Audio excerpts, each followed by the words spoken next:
President of the Federation do for the indigenous population of Guatemala?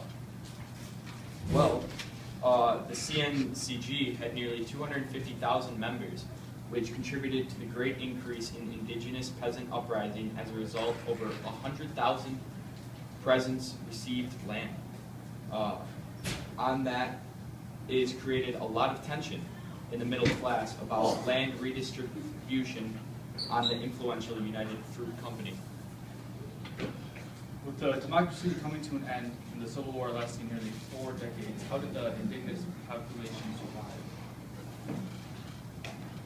As a result of the clashes over land and persecution of the indigenous people, this increased U.S. aid to the Guatemalan government. Because of the aid, the military was about to launch the Scorched Earth campaign, which killed 8,000 civilians just to defeat 300 guerrillas. Would you consider what was happening to the indigenous people of Guatemala a genocide? Yes, because in 1997, the UN concluded that Mayans were killed because they were Mayan, not because they were supposedly supporting the base of the guerrillas, which overall made the attack of the indigenous people genocide. Over 200,000 of the indigenous population was killed and 15% completely displaced. Did the population revive itself? Yes, the indigenous people still hold half the population and are far more vocal about their rights. In 1996, peace agreements were signed, but the government has not lived up to all of the promises that were made to the nation. Welcome back. I have a new guest, Mackenzie Wilbur. Now, how has their situation improved? The indigenous people's population has improved since 1945, but there is still a long way to go before the indigenous population attain full equality. Although it's not fully equal, great strides have been made for the indigenous people. Which specific aspects of the outside world have Indian people incorporated into their cultures?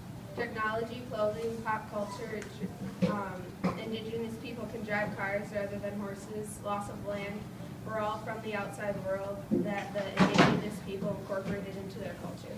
How did the new agenda help the indigenous people? The new agenda called for greater equality and is redressed for countries of abuse of the indigenous people.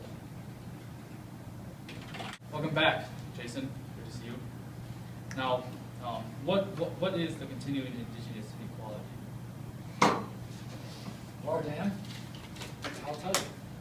The racism, greed, cultural clashes, internal divisions, unsympathetic governments, and financial issues are reasons social inequality has been hard to diminish in the indigenous population. Brazil's indigenous population fell from 1 million to 180,000 in the 20th century due to racism.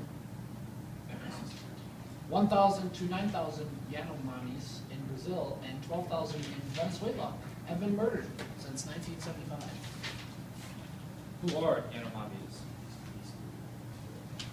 They are an Amerindian tribe living in the Amazonian rainforest. Now, how did the cultural clashes and divide or the divisions? Well, divisions within national communities made campaigns for indigenous rights problematic. These customs were problematic because some of their native customs, such as arranged marriages, public meetings, etc., were undesirable by the rest of the nation and were considered unacceptable by the community as well as by some indigenous people themselves.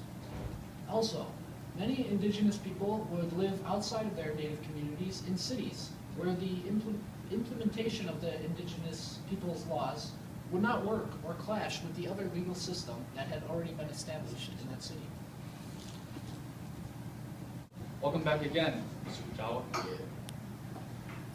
Now, how have your people been treated? In the late 19th century, police turned indigenous people away from Mexico City on state occasions so that foreigners wouldn't see them.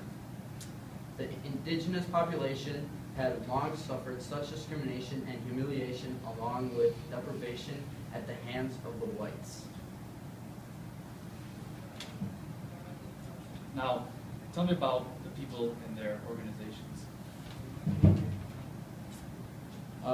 The people, they had long traditions of indigenous rebellion over land rights.